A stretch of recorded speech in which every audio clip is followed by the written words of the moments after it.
Hi there. Welcome back. It's Coco again. I'm here today to talk to you about the 10 steps of remarkable care. I wanted to give you a brief introduction, and then over time we'll delve into each of the 10 steps a little bit more.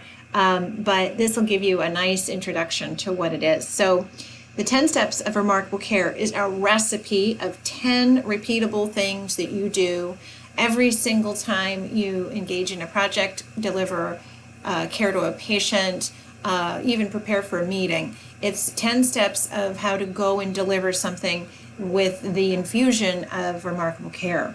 So it's a recipe that we use, and in particular I'll talk about it in terms of how care providers use it because it's what's most prevalent at Illume. But I use this recipe personally as I come to work and as I prepare for meetings and as I prepare for my day and look to deliver a particular task. So it could be that I'm, right now I'm delivering a task, right? Right now I'm creating a video. So I went through a process similar to what the 10 steps to actually to deliver this piece of care to you. It could be that you're interviewing people if you're in HR. It could be that you are balancing the books if you are in finance. So you can use these 10 steps in any situation. So this method is one of the methods that sets us apart. It allows us to deliver value and the intention for remarkable care through all the little things we do throughout the day. And I believe it's in the little things that all the big differences are made.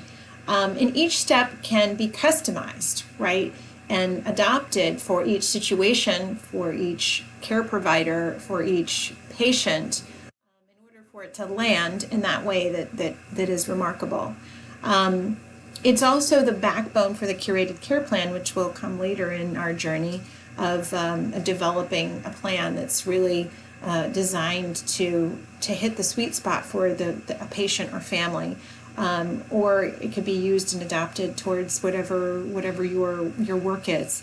So today's the basic introduction of the 10 steps, and we'll keep training you in the future days and weeks and months ahead on the nuances of each step. So one of the things that we want to state up front is that the feelings of remarkable care. Okay, so the feelings that we want to cultivate within ourselves, as well as the feelings that we want to cultivate with others, are that we want people to feel cherished, respected, valued, and deeply cared for. And just think about that in the recipe of your day, how you can yourself generate those feelings and how you can generate those feelings for others. And these 10 steps are intended to do that. Okay, so here are the 10 steps. So the first step is to fill up your cup. And this is probably not foreign to you at this point. You've probably heard me say this before. But the first step of remarkable care is coming from a full cup. And so self-care is the secret ingredient of remarkable care. Self-care so that you are always coming from a full heart, from a full lit from within place, keeps you from doing things in an exhausted manner. It keeps you from doing things in a hungry manner. It keeps you from doing things in a desperate or even angry manner, right? So if your personal cup isn't full and you try to go out into the world and try to help people, you're going to actually sow seeds of resentment and frustration and anger and blame. And nothing positive comes from that. Healing of the self, healing of others is not going to happen in that space. So knowing how to come and fill up your cup, knowing what your needs are, that's the first step. So in the morning, when you're getting ready to go to work, fill up your cup. Do something nice for yourself. Honor yourself in some way, and everybody has a different practice for that. The second thing, very important piece of remarkable care, is to be prepared. So in a clinical sense, you would want to review the plan of care and the curated care plan for each patient before you go in and begin your shift. And you want to make sure that you have a plan for what you're going to do that day. You want to know what the routine is. You want to be prepared. You want to have the right shoes on. You want to have you want to have your body prepared, your clothing prepared. If you're going to need snacks during the day, you better be prepared with your snacks. Any supplies that you need for that day for the patient. Any tools that you need to have those ready. And so that's some preparation activity.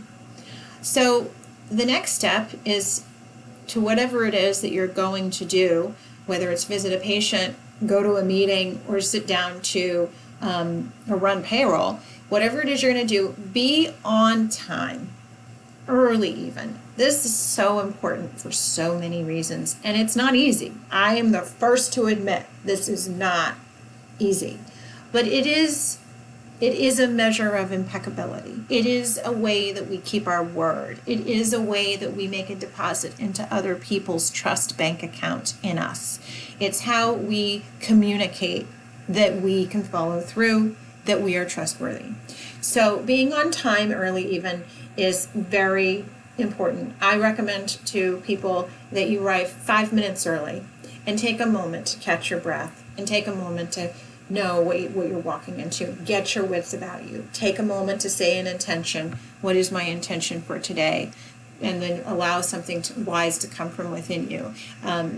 Perhaps your intention might be to bring light, or to bring love, or connection, or healing, or excellence, or fun, or whatever it is that comes from within you that you're going to decide to bring in. But if you come on time, you have time to do that. If you do not, you will trip over that intention, blast your way in, and the first thing you're going to be doing is apologizing. And apologizing is not the way you want to start your experience with anyone. So do yourself the wonderful favor, the act of tremendous self-care, by knowing how long it's going to take you to get somewhere, checking out Waze or Google Maps and seeing how long is it going to take for me to get there, and set yourself up to win.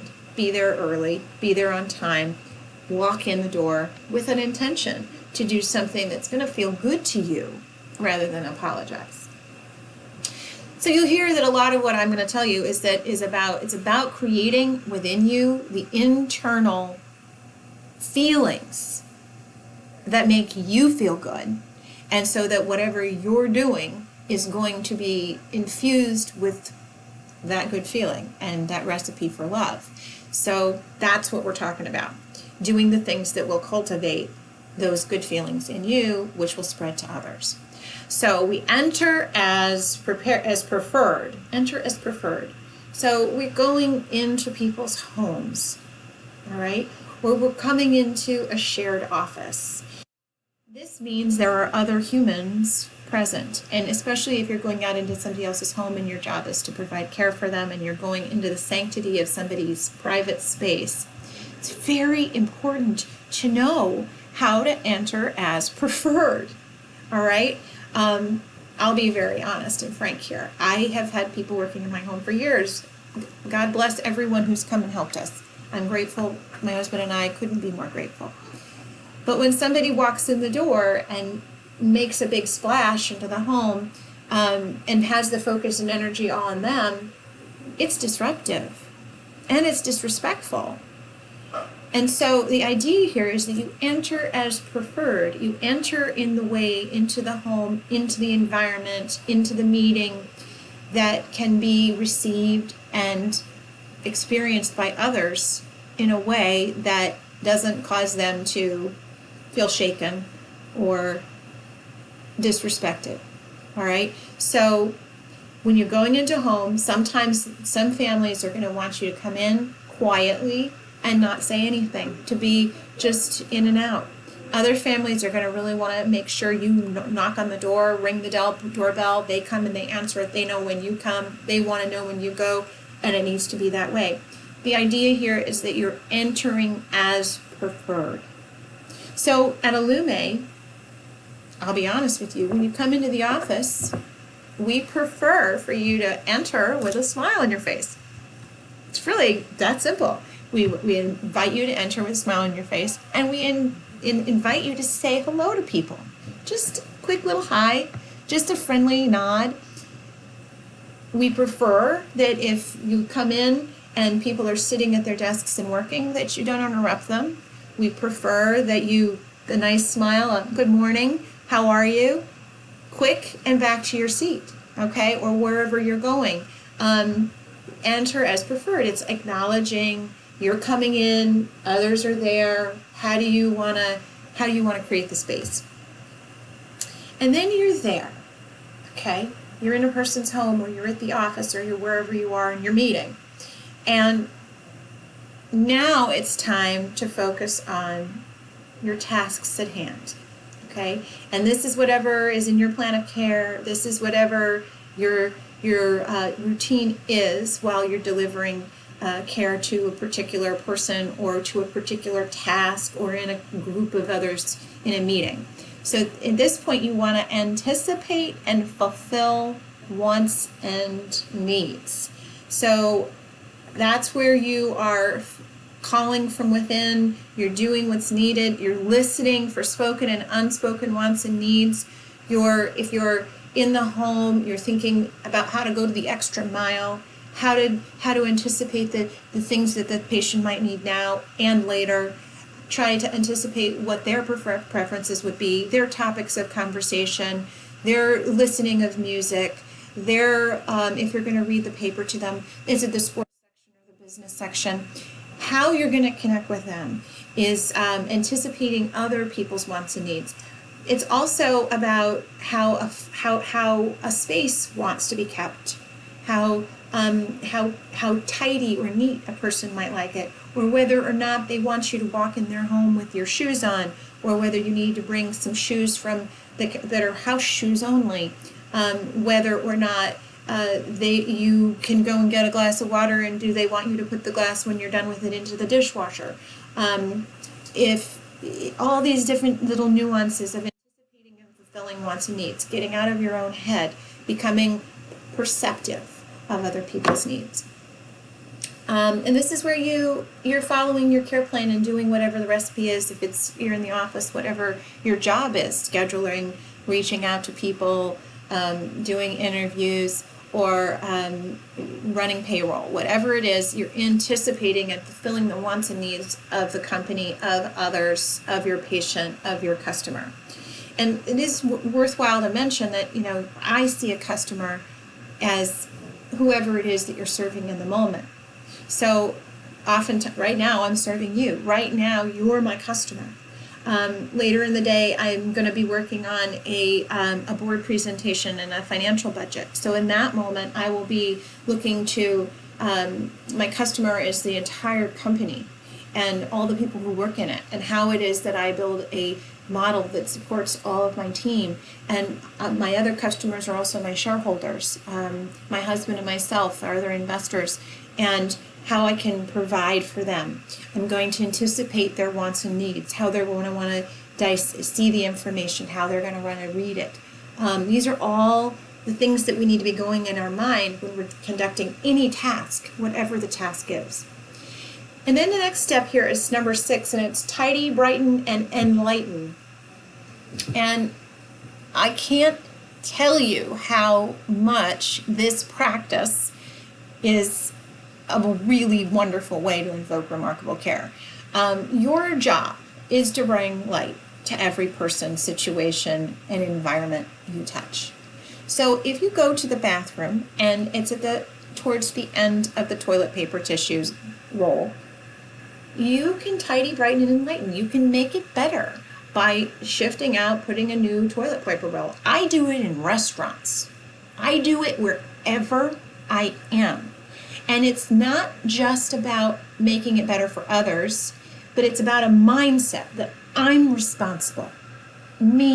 I'm responsible for creating good in the world in every little way I can. And the reason I do it isn't because anybody's ever going to know I changed that toilet paper at the McDonald's, but because I will know.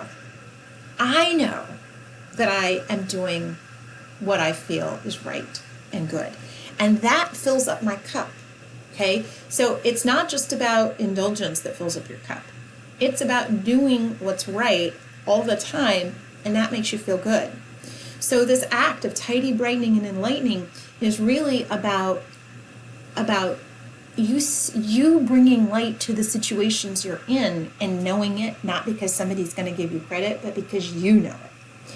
And it's also going to help others feel happy and good.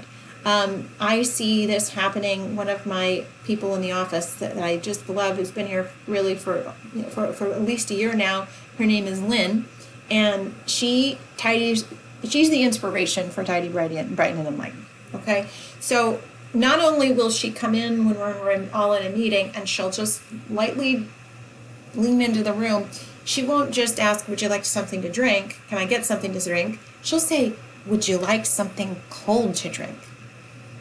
I love that.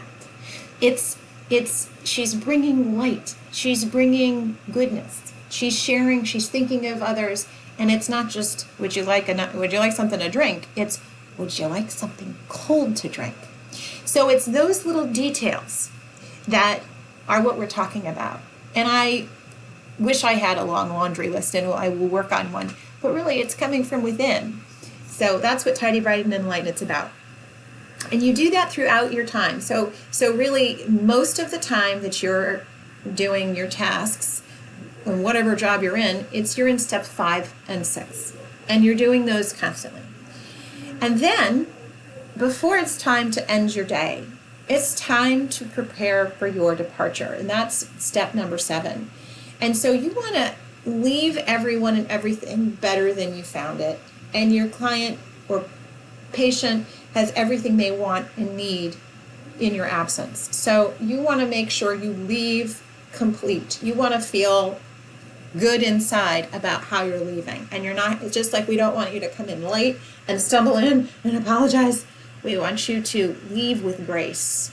We want you to prepare to go. So you take a moment, you put things away, you make sure the space that you've worked in is tidy, it's ready for the next person. Your notes are complete.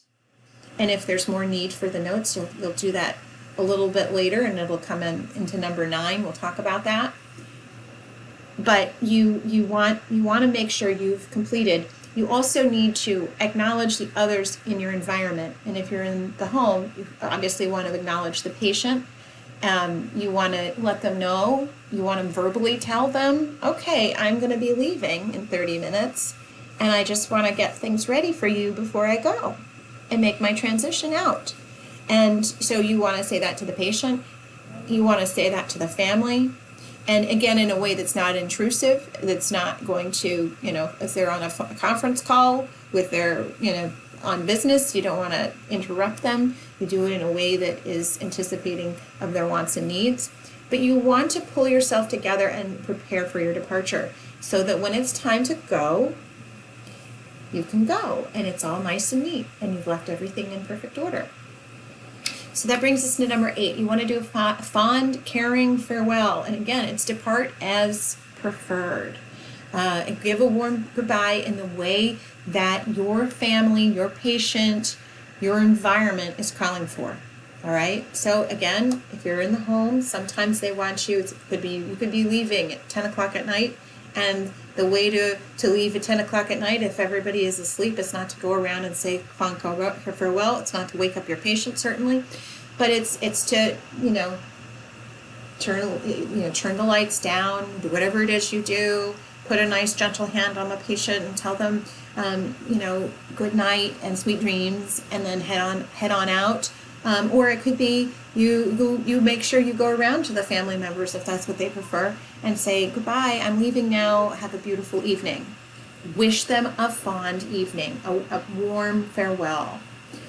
Use language that comes authentically from your heart, but wish them something good. Send them a wish as you go.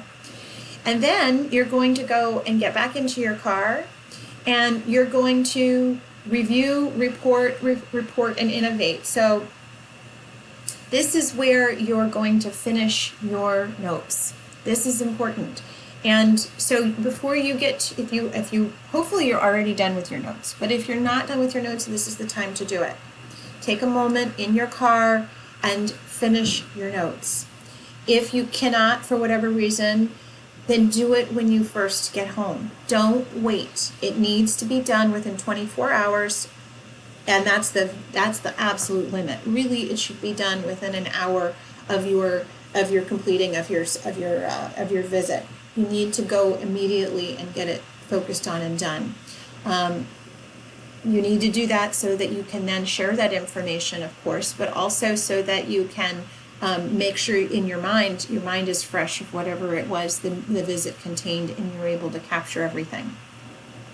So the other thing here that's important is you want to report. You want to report anything that you feel is important to report back to your case manager or your team members. Report anything that you think would help the situation. It could be medical or it could be otherwise. Report needs, wants, preferences, challenges, whatever's coming along, and get that information back to your team. And then finally, this is important. We started the day filling up your cup. Now we want to end the day by acknowledgement. You want to acknowledge yourself. You just did good stuff, okay? You just filled somebody else's life with remarkable care. Take a moment to give yourself some loving acknowledgement. And I would highly recommend that you make a small list. You have a little journal that you can keep, and you can write your acknowledgments. You can write what you're grateful for. You can write what you did today that you want to give yourself a little love for.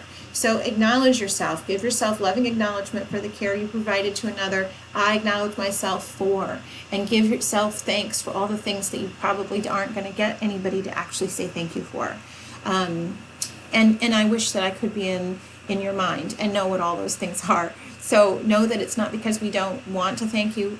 Frankly, we don't know everything you do, and we never will. Know that we are grateful for you. Know that we're thinking of you. But it's your job at the end of your shift to really take time to acknowledge yourself and help yourself feel acknowledged.